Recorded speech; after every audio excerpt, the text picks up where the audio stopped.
ناظرین، میں ہوں حماد رفعت اور آپ دیکھ رہے ہیں پروگرام ہیومنسٹک ایولیوشن۔ ناظرین، آج کے ہم اس بایوگرافک سیشن میں ڈسکس کریں گے ابراہم لنکن کی لائف کو۔ ابراہم لنکن ایک ریولیوشن لائے اپنی زندگی میں۔ وہ ایک غریب گھرانے سے تعلق رکھتے تھے اور انہوں نے غلامی کے نظام کو ختم کرنے کے لیے جو اقدامات کیے تھے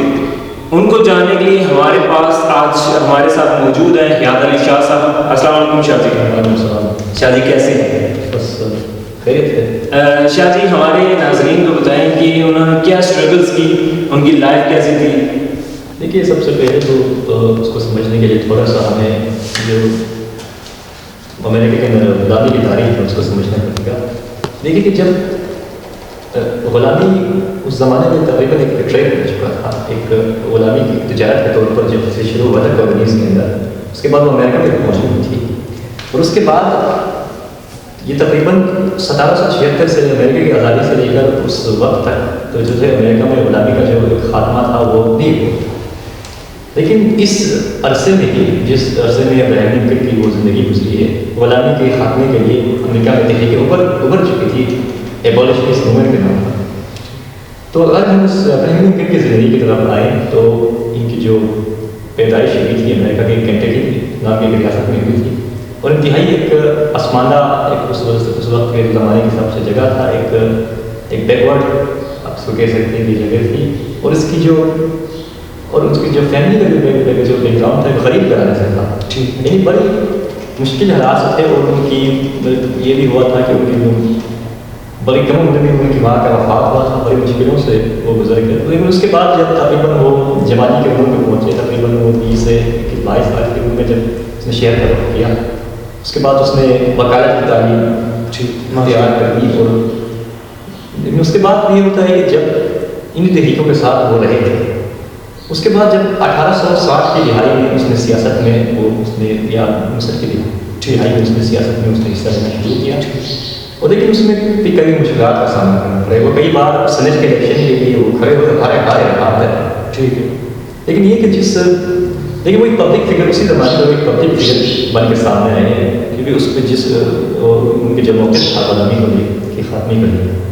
تو اس میں ہمیں یہ جاننا ہوگا کہ امریکہ کے اندر جو اکثر جو مین سدرن اسٹیٹس تھی اس کے اندر دیکھا جائے تو غلامی زیادہ یہ نہیں تھی کہ ناردرن اسٹیٹ میں نہیں تھا، لیکن یہ کہ ساؤتھرن اسٹیٹ میں کچھ زیادہ تھا کیونکہ وہاں پہ اس وقت موسٹلی ایگریکلچر ہے، اس لیے ایگریکلچر کے اندر ان کو جو غلامی کا جو ایک چیز لیول تھا غلامی کی اس کی زیادہ ضرورت تھی۔ اس لیے شروع سے جو ساؤتھرن اسٹیٹ تھے امریکہ کے جو جنوبی جو ریاستیں تھی وہ جو غلام داری نظام کے خاتمے کے بالکل مخالف تھی۔ لیکن 1860 کے یا 61 کے جب الیکشن میں اسلام کے الیکشن میں لنکن کھڑے ہو کر جب جیتتے ہیں، جب وہ الیکشن جیتے ہیں تو وہ ریپبلکن پارٹی کی ٹکٹ پر اس وقت، تو اس میں یہ ہوتا ہے کہ جب وہ صدر بن کے جب انہیں اقدامات کا اعلان کرتے ہیں کہ اس پہلے ہی اپنی جو انوگریٹ اسپیچ کے اندر کہ غلامی کا خاتمہ ہوگا، تو اس پر اس وقت کے جو امریکہ کے جو جنوبی ریاستیں تھیں جو ساؤتھرن اسٹیٹس، وہ امریکی جو یونین تھی اس سے علیحدگی کا اعلان کرتے ہیں، وہ ایک کنفیڈریشن یعنی کہ نیم وفاق کا اعلان کرتے ہیں، ٹھیک، اور اسی مسئلے کو لے کر ان میں جنگ چھڑ گئی۔ تو اس جنگ میں یہ ہو گیا کہ تقریباً یہ جنگ جو تھا 1862 سے تقریباً یہ 63 سے یہ تقریباً یہ 2-3 سالوں کا یہ عرصہ ہے جو اس میں یہ جنگ ہو گئی، یعنی کافی مطلب امریکہ کی تاریخ میں ایک خونی جنگ تھا۔ اس جنگ میں کئی مطلب 5 سے 3 ہزار یا 3 سے تقریباً 5 ہزار تک کے لوگ اس میں مارے گئے اور اس میں یہ تھا کہ اس جنگ میں جو اسٹریٹجی جو اس نے حکمت عملی اس جنگ میں اس نے اپنائی اور وہ یہ تھا کہ اس نے اسی جنگ کے دوران اس کا ایک مشہور زمانہ ایک صدارتی اعلانیہ اس نے کہہ سکتے ہیں پروکلیمیشن اس نے جاری کیا جس کو ہم ایمنسپیشن پروکلیمیشن، اس میں اس نے یہ اعلان کیا کہ اب جتنے بھی غلام ہیں چاہے وہ ساؤتھ سے ہے یا وہ نارتھ سے وہ آزاد ہیں۔ تو اس کا وہ ایک اسٹریٹجک فائدہ اس کو ایک یہ ملا کہ جو غلام اس وقت تھے وہ زیادہ تر بلیک تھے یعنی سیاہ فام تھے، جتنے بھی نرد کے اندر کی جو غلامی تھے سارے سیاہ فام وہ فوج میں شامل تھے اور اس سے جو نرد کی ملٹری جو ساؤتھ کی ملٹری جو قوت تھی وہ ٹوٹ گئی۔ اس طرح سے لنکن نے یہ جنگ ابراہم لنکن نے جیتی۔ اچھا، اور اس جنگ کے جیتنے کے بعد جب یونین دوبارہ بحال ہو گئی اس میں جو اہم اقدامات اس وقت کیے گئے امریکہ کے اندر، جو 13 کانسٹیٹیوشن امینڈمنٹ امریکہ کے اندر جو 13ویں جو ترمیم تھی،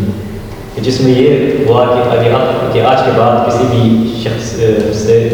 کسی شہری سے اس کے رنگ کی بنیاد پر کہ وہ کالا ہے، اس پر وہ تعصب نہیں کی جائے. اور اس کے تقریباً 1865 میں پھر سے الیکشن بنے، وہ ری الیکٹ ہو گئے، جس طرح سے وہ جن اس کو ہیرو کے طور پر وہ سامنے آ گئے. تو 1865 میں بھی ان کو دوبارہ جب دوسری ٹرم میں جو تو الیکٹ ہو گئے، دوسرے سیکنڈ ٹرم ہی ون دی الیکشن. لیکن یہ ہو گیا کہ تقریباً 14 اپریل 1865 کو ایک فورٹ تھیٹر میں وہ جس ڈرامہ دیکھتے ہوئے، تھیٹر کے اندر وہ ایک پلے دیکھتے ہوئے اس کو وہاں پہ اس کو قتل کیا گیا. اچھا. تو اسی کے ساتھ اس کے جو زندگی تھا اس کا ایک خاتمہ ہو گیا. تو اس کی زندگی کے خاتمے کے بعد بھی امریکہ کے اندر یہ تھی کہ ایسوسینیشن کے بعد، اس کے قتل کے بعد جو دور تھا، یہ مختصر دور تھا کسی بھی، لیکن اس مختصر دور میں بھی جو اس نے یعنی اس نے ایک تاریخ میں ایک اپنا مقام بنایا، وہ ایک صدیوں تک آج تک وہ جاری ہے. لیکن یہ کہ تقریباً اس نے جو اقدامات اٹھائے تھے غلامی کو ختم کرنے کے لیے 13 امینڈمنٹ، لیکن اس کے مطلب اس کے وفات کے بعد بھی کئی سالوں تک تقریباً یہ اس میں پھر یہ 1960 تک کئی سالوں کا یہ عرصہ بن رہا ہے، کئی صدیوں کئی عرصوں کا. تو اس میں بھی جو تھی، جو معاشرے کے اندر جو تھی وہ چیزیں رہی، یعنی اس معاشرے کے اندر جو تعصب ہوتا تھا وہاں پہ سیاہ فاموں کے ساتھ. لیکن یہ آخر میں جا کر اس طرح یہ 1965 میں جا کر یعنی لنکن نے جس تحریک کی بنیاد جس کی ڈالی تھی، اس نے اپنا اظہار کیا امریکہ میں سول رائٹس موومنٹ کی شکل میں، جس کو وہاں کے سیاہ فام leader Martin Luther King Junior نے اس کو لیڈ کیا. اور اس طرح جو اس وقت سے 1865 سے شروع ہوا 13 کانسٹیٹیوشن امینڈمنٹ کے نام سے، اور آخر میں جا کے وہ سول رائٹس ایکٹ پاس کیا گیا. اس وقت یعنی جو معاشرے کے اندر بھی جو سیاہ فاموں کو لے کر جو مطلب ڈسکرمنیشن تعصبات ہوتی تھی، یہ کہ ان کا الگ اسکول ہونا چاہیے، یہ کہ آپ کے بس میں آپ کے ساتھ نہیں بیٹھ سکتے، آپ کے ساتھ کلاس میں نہیں بیٹھ سکتے، ان کا جو ہے قانونی حد تک خاتمہ ہو گیا. یہ تھا ناظرین چھوٹا سا مختصر سا ہم نے ابراہم لنکن کی بایوگرافی پہ ڈسکشن کی. بہت شکریہ شاہ جی، آج اپنا قیمتی وقت ہمیں دیا. ناظرین اسی طرح انفارمیٹیو ویڈیو لے کے آتے رہیں گے. ہماری ویڈیوز دیکھیے گا، لائک کیجیے گا، سبسکرائب کیجیے گا، اور انشاءاللہ نیکسٹ ویڈیو ملتے ہیں. تب تک کے لیے اللہ حافظ.